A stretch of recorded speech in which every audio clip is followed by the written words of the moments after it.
TFNN.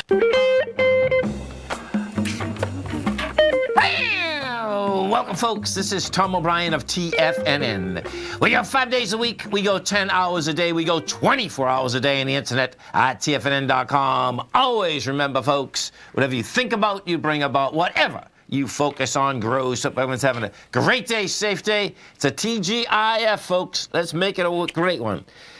And we're at the Super Bowl. Patriots, watch out.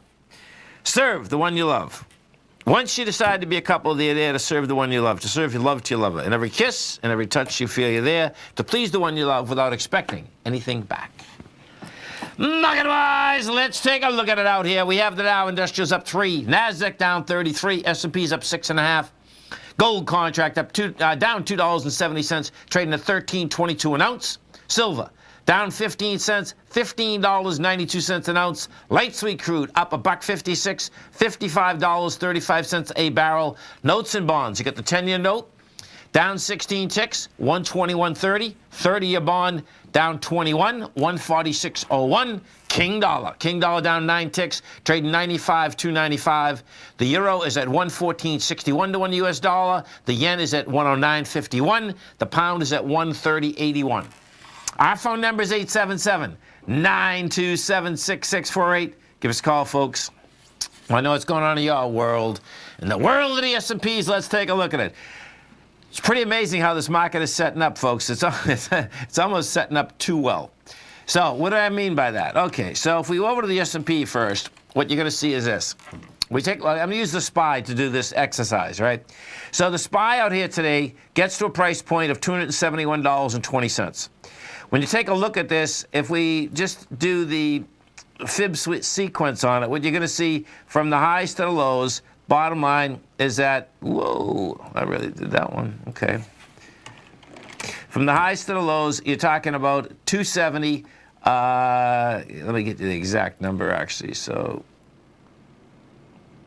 okay. So 271.05 is the 0.618 retracement, okay.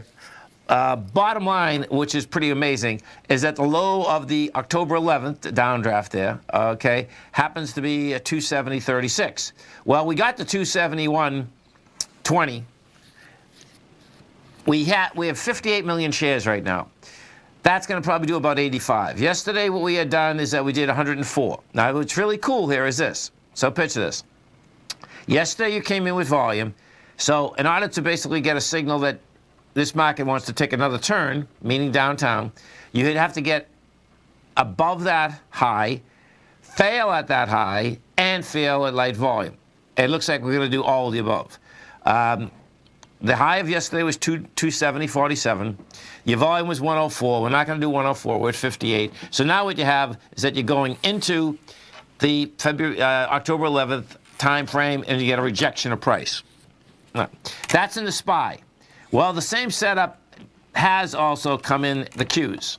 We take a look at the Qs. What you're going to see with the Qs, same type of setup. And what we have here with the Qs, you're going to see, put that baby there. Okay, so with the Qs, the 0.618 retracement actually is 170.69. The low of the 11th, however, which we're talking about, is 167.81. We hit 168.60. We're going to do about 30 million shares. Yesterday, we did 37 million. Now, this is what the differential is inside the Qs, and this is why I'm going to probably, I know I'm going to wait till at least Monday, maybe Tuesday, in order to basically sell the I'm not going to sell the NDX 100. I want to sell the S&Ps. So what you have is this. The Qs did not make it to another high today.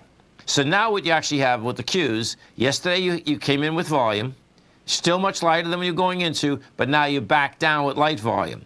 So what's next? Okay, so now let's get over, and what we're going to see is that on Monday, Google's going to come out with their numbers. So the high in Google for the year is 1273, the low is 970.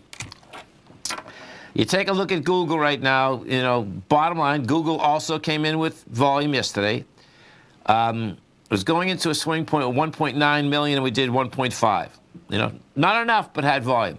Today you got over it. You're going to close underneath it.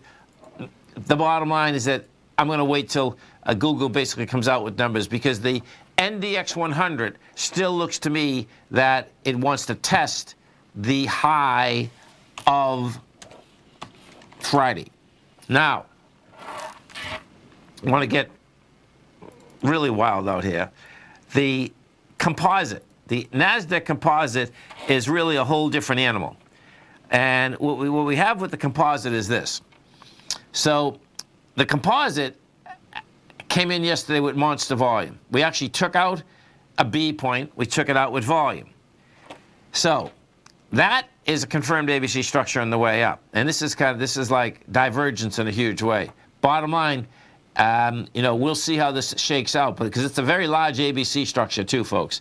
Your 8 point on this is a low that was established January 3rd, 64, I'm going to call it 64.50. Your B point is 71.85. So we're talking about, what? That's about 700 points, which would get you somewhere about 7,500. And 7,500 would actually get you to the top of the 10th of October. So we're going to see where this baby shakes out in the next few days. ExxonMobil, Chevron, they came in with some numbers out here today from the Permanent Basin. Bottom line is that Exxon in particular, folks, has had a hard time holding price for years. It's been in a huge consolidation. That consolidation goes all the way back to 2006. And that's kind of where the amazing part is that we are at 2006 levels right now. You know, so we'll see whether it can get any juice. It's going to have to get a lot more juice than it has. The reason being is that when this came down in December, it came down with a vengeance. We had 380 million on the way down. In January, you only did 269 million on the way up. Doesn't mean you start getting some action here, but it's going to need a lot more than it has thus far. Gold contract, got a nice bid, hanging at the highs, pulling back with light volume. Gold looks like it's getting ready to do another additional leg up in the marketplace. Dow Industrials are flat, NASDAQ is down 33, S&P's off 6.5. Come right back.